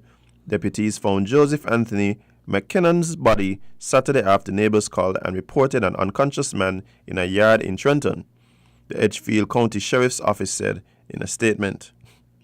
As they investigated McKinnon's death, deputies found a body wrapped in trash bags in a freshly dug hole and determined it was his girlfriend Patricia Ruth Dent, age 65. An autopsy on Dent determined she had been strangled, and neighbors told officers they saw McKinnon digging a hole in his yard the day before, deputies said. An autopsy on McKinnon determined he died of a heart attack. Deputies said it appeared he was nearly done filling the grave. when he set the shovel down, walked away, and collapsed. Somebody said, digging one hole, dig two is indeed a real life story. Bye. Sorry. Bye. Wow. What a turn of events, boy. That was definitely unexpected. You see what happens? I wonder Quite if so. I wonder if it matter that he was almost done and he was like, bah, like you think it's excitement? Think you're just happy and so relieved? After That he had couldn't take it? But somebody said, too much adrenaline and cortisol. Uh-huh. Yeah. Yeah. Yeah. Wow. That is literally a case of instant karma. See, Jay, the thing for me is that this body does speak to the hearts, the wicked hearts of men, you know? The weak ones too. Yeah, the weak hearts of men. Sorry. So yeah, weak and wicked. Weak and wicked, boy. Wow. What a heart. What a hat. Wow. Somebody said, like, he take that. Bruh, this is so crazy. Like, you literally killed your girlfriend. Bury her in your backyard. First of all, why would you bury her in your backyard? No, I'm not a crime expert here, right? However, studies have shown that the worst place to bury anybody you kill is in your yard? Why would you do that? Aye. The police is literally going to go into your yard and look around. They're going to see the disturbed, soft soil and figure, Wonder what's going on here. why this here so freshly dug up? Why would this be freshly dug up after somebody got missing? And they're going, as them time and time again, there's a story of this woman called something Debel. Can't remember her first name. Lori Depp. Is Lori? I won't mix up the stories. But she was married to this man. She was married to her husband for years upon years upon years. And then she got into religion. Some type of different religion. And she started telling people she's some prophet. And, you know, them kind of weird lines. She got involved with this other man who was the leader of the religious group, who was also married, by the way. Of course. Yeah, of course. Duh. First, she and her brother killed her husband. Right. The husband been saying all the time. He's a non-believer, Jade. He's an an uncircumcised Philistine. Come on. What? It's a thing. Continue. Wow. Yeah, he had to go. She killed him, and the police. Well, her brother was like, this is suspicious. You should look into this because of the things that the husband was telling the brother that the wife was into. Right. He was scared for his life, you know. He went over there to collect the child. Right. They had two kids. One was adopted. Well, no. One was adopted. And he went to take him to school. They had some altercation where the woman took away his phone. Brother ended up killing him, saying that he was in self-defense. Cool. Right. Next thing you know, the brother who killed the husband died too. He probably was a non-believer as well. Bye. Pagan. Bye. Pagan. He's a pagan, Jade. Clearly. Pagan. Then the two kids got missing. Yeah. See, when you start talking about kids, you gotta just change up my energy. Yeah, bye. Change my energy, bye. Two kids got missing. Wow. Guess where they find the kids? Don't tell me In the that. backyard of the man that she cheated on her husband with. The religious leader? Yeah. So the police locked her up because they gave her some time to produce the kids. Like, you know, the kids, nobody's been seeing the kids for a while. Everybody like, where the kids? oh, I'm 32 kids I had. Yeah, you ain't report that the kids missing. Other people wondering where the kids. Where the kids? Just where the kids. Right. She's telling them that the kids with some family member, the police call the family member, the family member said, She tell us, must say they here, man, but they here. Yeah. So they lock her up. While she in jail, the dude who she bite she husband with call her was like, some police here. And they're searching the backyard. So she in jail and he called her to tell her like, hey, this thing look like it. This thing I'm look coming like... to meet you just now. Oh, okay. Yeah, basically. Me and you gonna be in the same place in about 5 minutes. When the man realized that the police digging up the bodies, the man tried to escape. I mean, you would think that at that point it's probably time to leave. Bro, from the reach the house leave. Why you still here? I can see him recognize that they had the shovels with them. Maybe he thought they would have come back. I just asked, by the way, did you in here? No, and leave. Well, that's not what happened, buddy. That's not what happened. That's not what happened. So now everybody in jail. No, everybody in jail. Why y'all keep baby people in y'all backyards? That's the first, second, or third place they're going to look. Yeah, me tell you why it is. We're not in this case. And when I feel like you need to leave the show, I feel like you're on the wrong show. I don't know who you're speaking to, but it's not us. So you go live if you want to talk about politics. Since you feel like we stay long on something as different to politics, you go live and talk about politics. What's happening? On your free Facebook or YouTube. But what I'm saying is that I think that a lot of times when you see the situation like the one that we started talking about, it probably wasn't planned. You think? It probably wasn't planned. What you think? Crime of passion? I don't know what kind of crime it is, but it probably wasn't planned. And then the people end up in these situations where, how do I explain this? And then from there, you start making decisions that really just don't make sense. But at the end of the day, I think we have to be mindful of the people we keep around us. What this is telling me is that a lot of the times, the people that hurt us the most, the people closest to us. Yeah, time and time again, this has been proven. The people closest to us. That's why when they have murders, the first person they look at is the spouses. Literally, the first person they look at is the spouses. So if you, girlfriend, wife, husband, boyfriend, go missing, they're coming to your first man. Not me, though. Can't kill nobody. Not necessarily saying that you did it. However, you know, it's a little suspicious. And how do you determine who to put your trust in, Jade? How do you determine who to keep around you? Love and faith. Love and faith. Wow. And hope. Hey, condolences to the family of the deceased. Why, definitely. Which deceased? They did. All of them. All of them. All of them, Jade. Condolences indeed, bye. But again, guys, bear in mind that the people closest to you, man. Wow. Yeah. You want to talk about, what about the Edwards fellow who recently killed? Oh, yes. We were supposed to talk about that. Yes, let me go look for that one. Yeah, there was a mass shooting that happened in Buffalo. No, not that one. I mean, we're going to talk about that one too. But this person is asking about, what about the Edwards fellow who recently killed? Edwards. Oh, yeah. I thought you said N-words. Because the guy who had N-word and he gun. Not that man there. Oh. The guy who was convicted of a second murder after the body of a missing man in St. Kitts was found. Let me see if I could sing. Let me just find the police page. St. Christopher, yes. The man said, wow. I guess he used to islands, you know? Let me see if I could find that little story there to give you all an update, which we were supposed to do. Since last week, I am not seeing it on the police page. Why is that? Too much things Found happen. it, yes. Too much things happened since then. Yeah, it seems that way. So, Edwards charged for second murder. The police have charged 29, bro. Young man, Jade. Young man. Anyway, continue, yeah? The police have charged 29-year-old Trevon Edwards of Stapleton Village for the murder of Jesse Lee of Limekeel. He was charged on May 10th, 2022.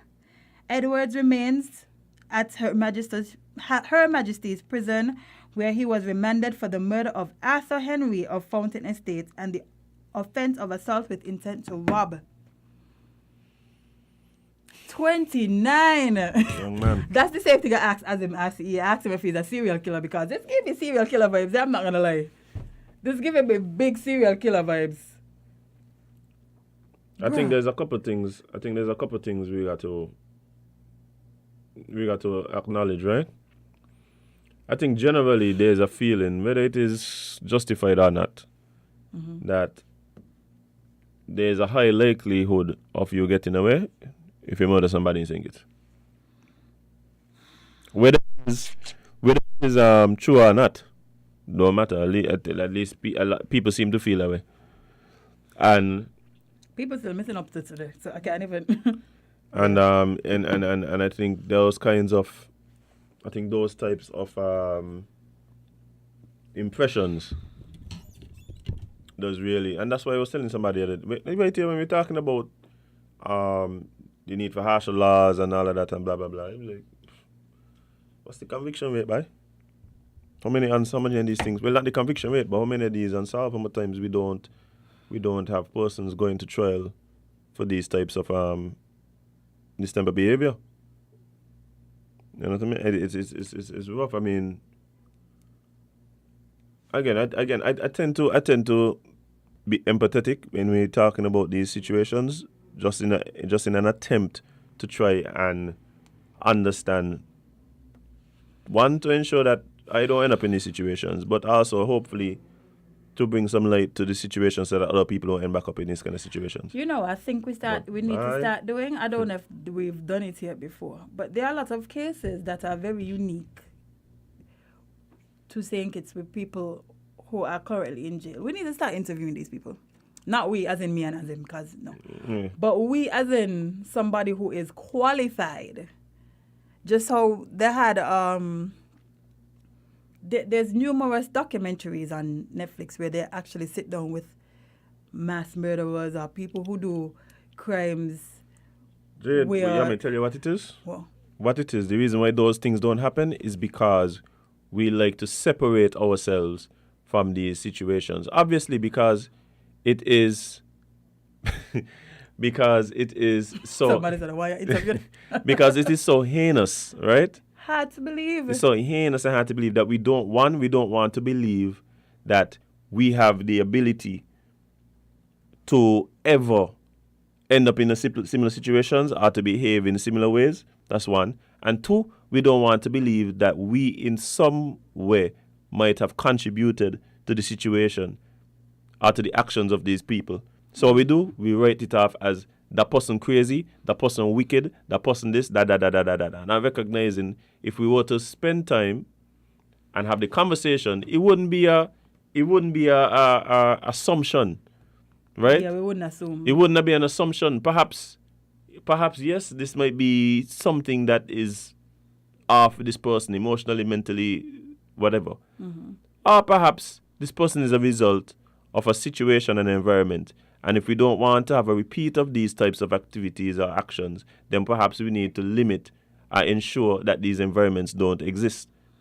And so we don't produce similar people who do similar things. Mm-hmm. But we don't do that. We just like to go, oh, that person wicked, that person thing, and that person this and that, like as if that person is some anomaly.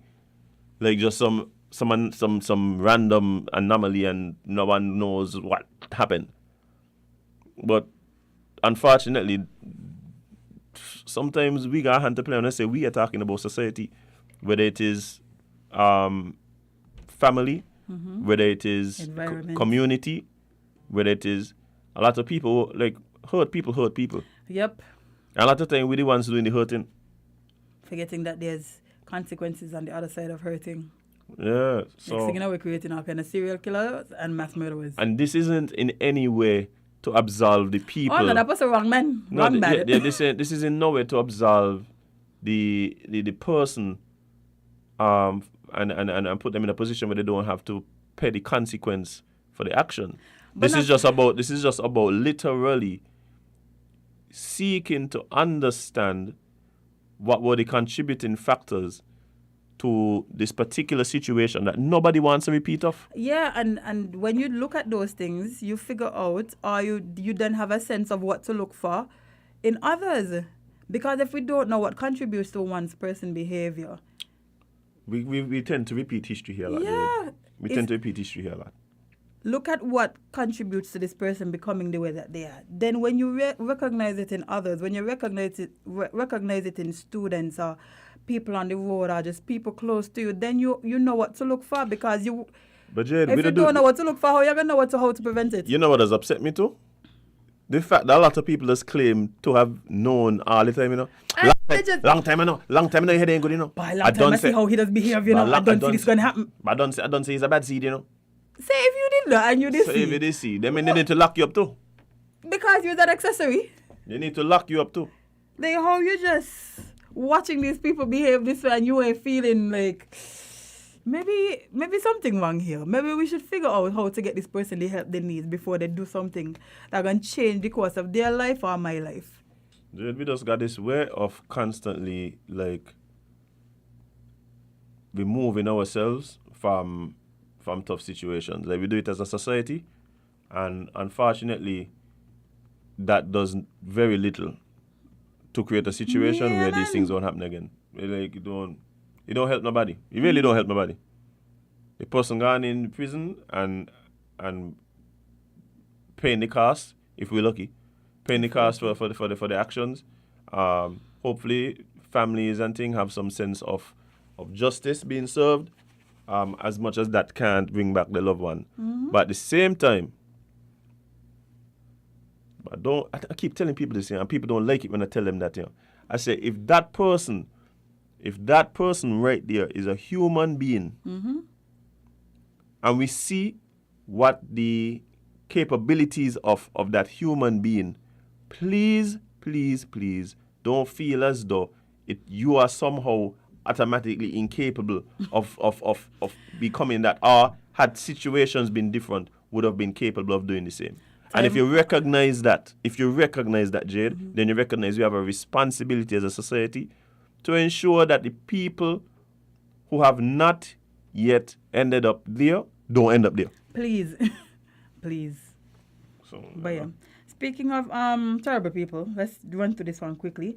Saw at least 8 dead in mass shooting at New York supermarket. I think you're up to 10 now, yeah.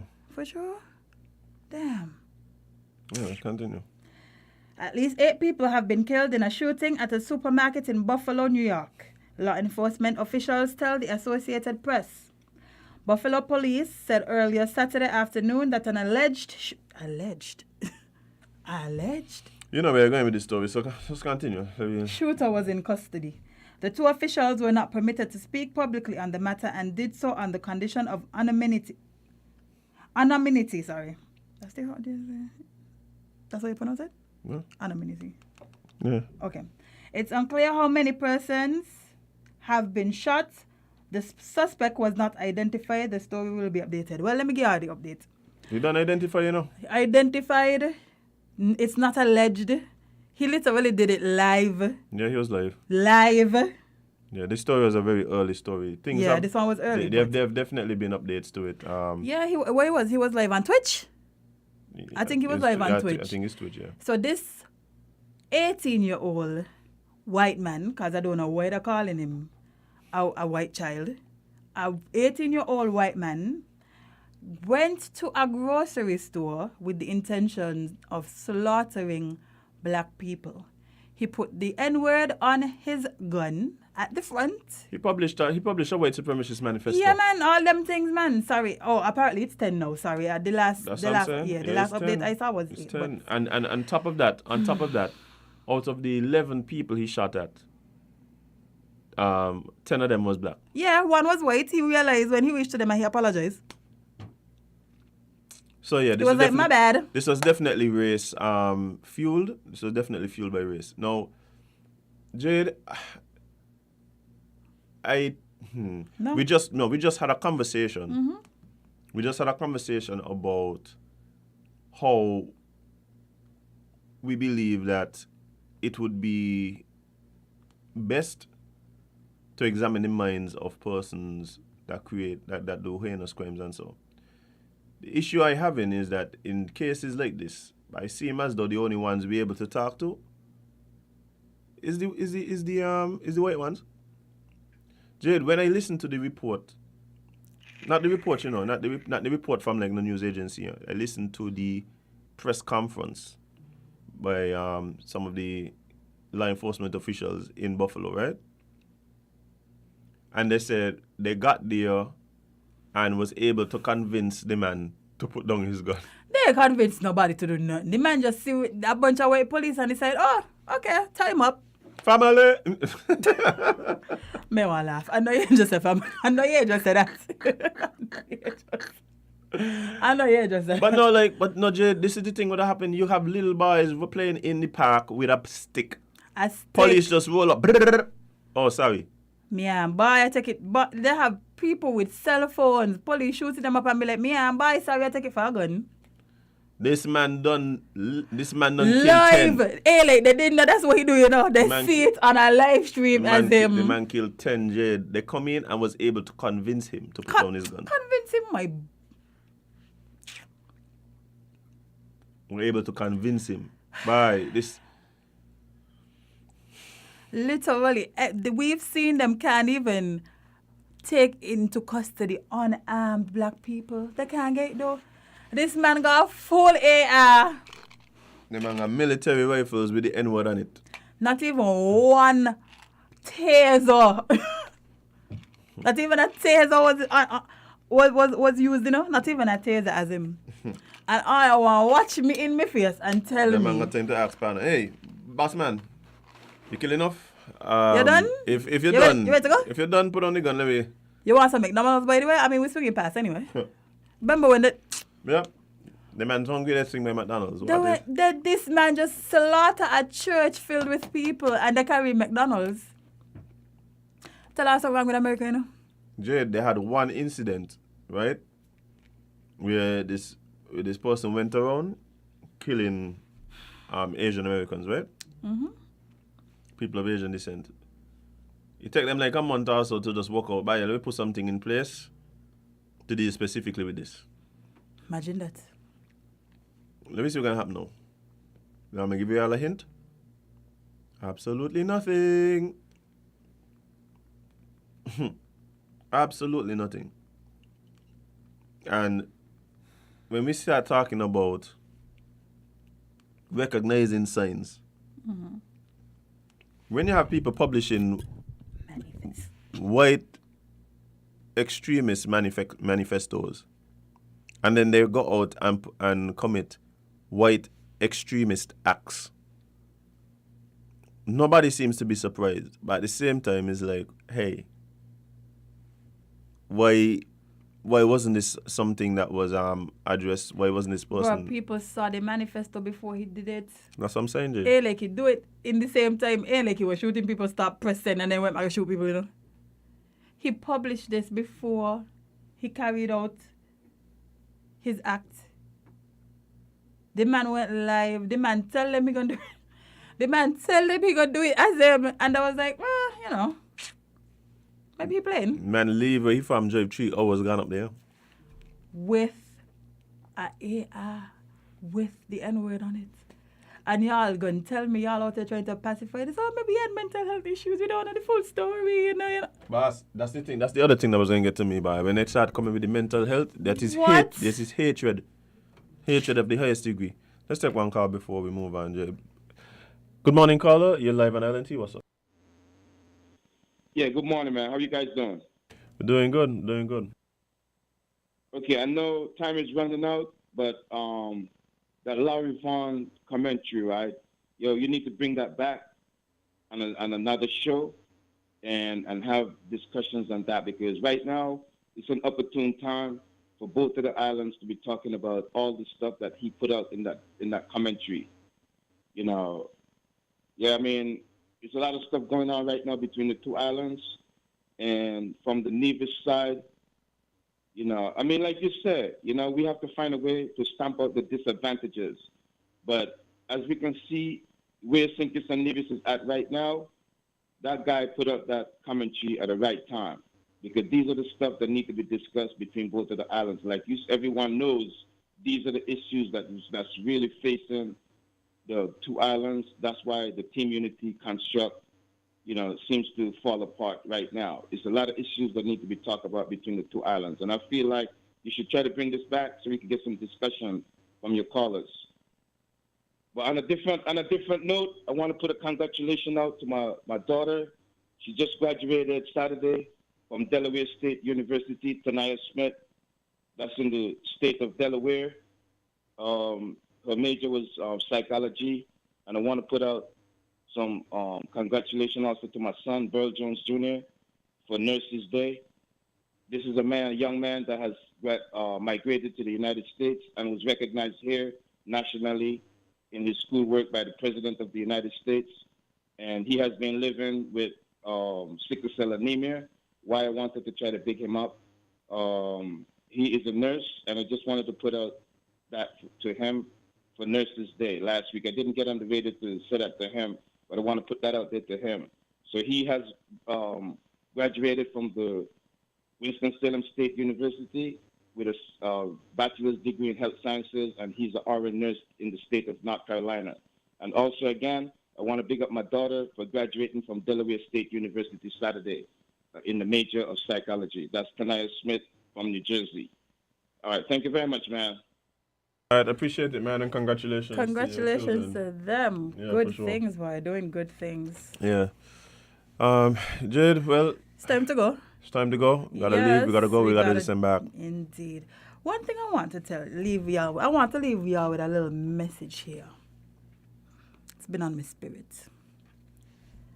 I want y'all to understand that y'all don't get to speak to us or say to us what y'all feel like y'all should say to us because we're on the radio.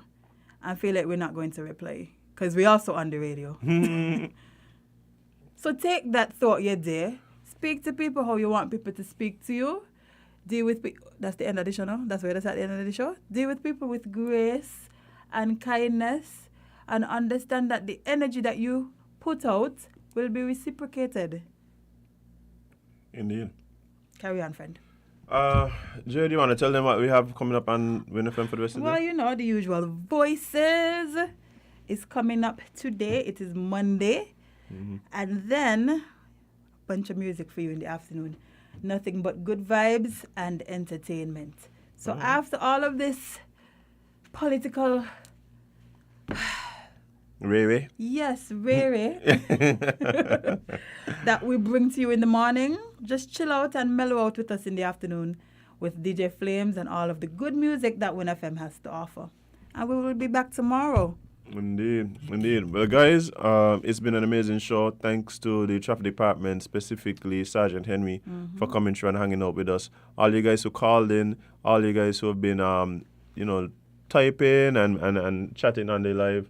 Appreciate you, whether it was on Facebook, YouTube, Win Media SKN's website, or one of the other digital platforms. Appreciate you. The radio listeners, yeah, man. Y'all the day ones. Big up yourself. Let me see what's going on here. Looking forward to the prison interview series coming soon to Win FM. Oh. What? No. Don't worry with it. We're working on it. But, yeah, guys, it's been an amazing start to the week. Looking forward to what the week holds. I'm wishing everybody a safe and productive week as well. Guys, please remember to learn from your losses. Seeing too much people right now, complaining and of course we understand things that get rough. But learn from your losses and of course, share your successes so that others could learn from those as well. But guys, like I said, we gotta leave. We gotta go. We gotta descend back. Indeed. Spend more time living your content than posting No, it. say it again, Azim. Come in, they're listening. Say it again, please. Guys, please spend more time living your content than posting it. Okay? And please remember, you can't be everybody's cup of tea because you is not a mug. Gonna see you guys tomorrow.